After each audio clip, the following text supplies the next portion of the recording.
yaakaar. non de toutes les façons man li ma jàpp moom mooy que état bi jël li nga xam ne moom mooy ses responsabilités moo ci am solo parce que lii dépassé na léegi mbirum fédération sénégalaise de football ils ont été peut-être amorphes depuis boobu ba léegi waroon ci taxaw amuñu ci benn taxawaay ba tey jii nii lii am na jàpp naa ne état bi ci boppam moo war a jël ay responsabilités am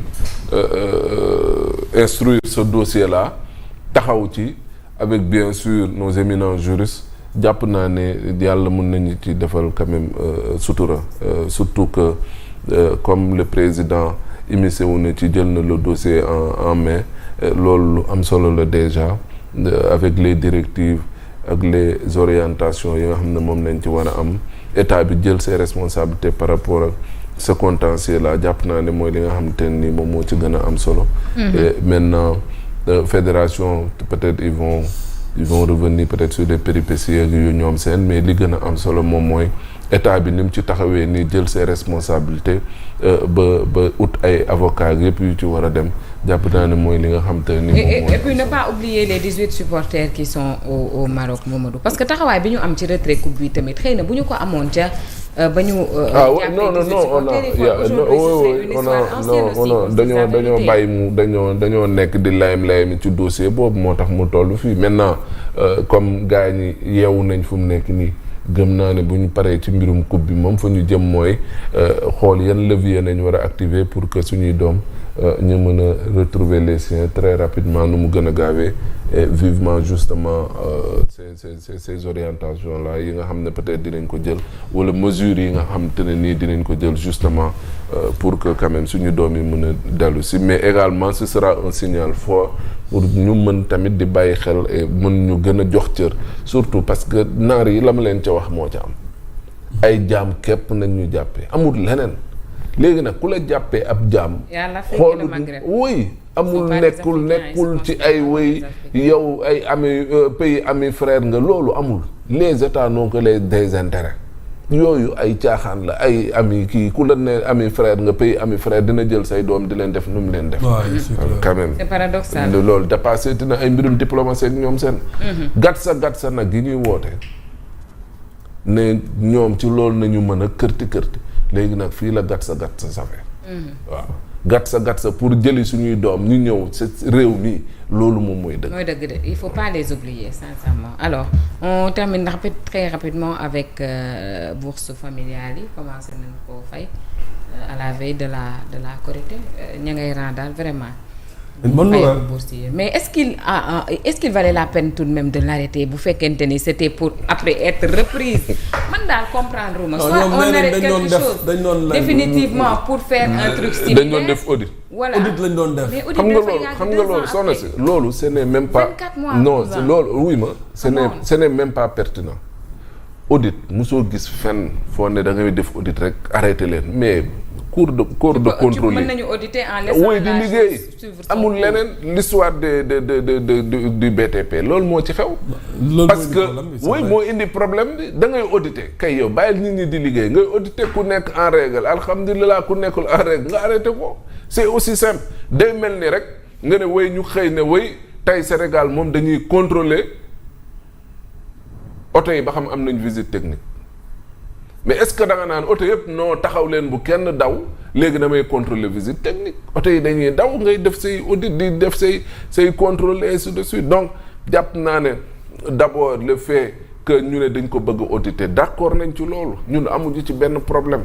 ñëw ngeen bëgg ngeen gënal mu leer seeni mbir xool ba xam amul ay mbirum tappaleeg yooyu yëpp ñun nangul nañ leen ko mais arrêté woon ko bi moo ko warul woon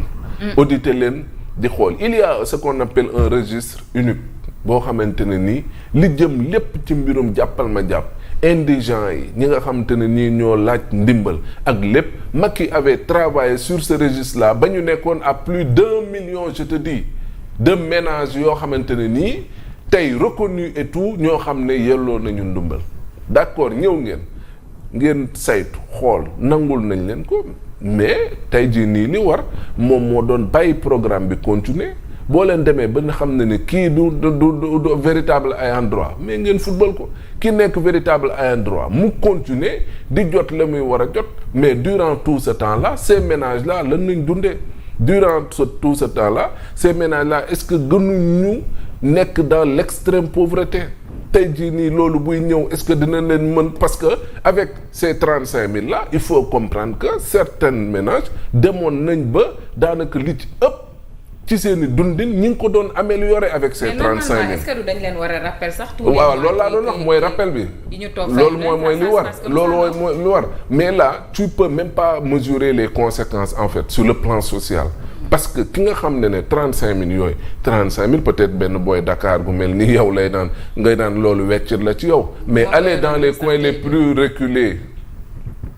ci Sénégal mais 10 000 francs da ngay gis ay nit yoo xam ne amuñu revenu mensuel 10 000 francs. 10 500 mais oui mais 35 000 yooyu ñu doon jot boole ceeg bourse xale yi mais ces familles là noonu nañ doon jéem a xool pour di dundin goo xamante ne ni sax au moins dina tane mais rek boo arrêté bourse familiale arrêté rappel de bourse yi loolu yëpp tu peux même pas mesurer drame social bi nga xamante ne nii moom ngay créer ces familles là gën a nekk dans l'extrême pauvreté la ñu mënoon duñ ko mën amoon nañ un peu en avance avec ces 35 000 di construire di góorgóorlu di jaay di juga ko daanu ak yooyu mais kooku famille boobu day ñëw reprendre encore à zéro parce que durant tout ce temps là gisatu ko jotu ko et jamono dafa metti donc jàpp naa ne wax dëgg yàlla arrêté woon ko erreur la même bu fekkee ne da ngeen auditer ñu nangul leen ko maintenant nag il faut s'en féliciter que ñu ñëw tey jii nii nañu encore wax dëgg yàlla dañuy tàmbaliwaat di fayaat nit ñi seen 35 000 jàpp naa ne loolu lu am solo la ñu ngi leen ci encourager di leen ci gën a ñaax politique yi ni mel dafa baax ci réew et dafay dimbali réew. surtout lu jëm ci xettali ak jàppale nit ñi ci jamono ji nga xam ne dafa métti. am ay politique la publique yu am solo yoo xamante ne nii dañ ko war di ko jëmmal ci réew mi. di ci gën a góorgóorlu ñoom pourquoi pas mënoon nañ parce que lii am lépp ñoom ñoo compliqué wul seen bopp la tâche rek yëf yi mënoon na gën a yomb parce que sénégalais yi namatuñu ay pont ak yeneen li ñu waroon gën a accentuer wu mooy mbirum santé comment faire pour que santé Sénégal ñu améliorer ko bu amee ku bëgg a faju mu mën a dem faju dootuñu ci nekk noo utal junni utal ñaari junni pour faju beneen bi pour nga faju doo parcourir ay kilomètres. xoolal li xew ci projet bi nga xam ne Ousmane Sonko nee na dañ ko arrêté. un projet de 71 milliards. ban ci la. boo jëm ci mbirum hôpital Bakel bi.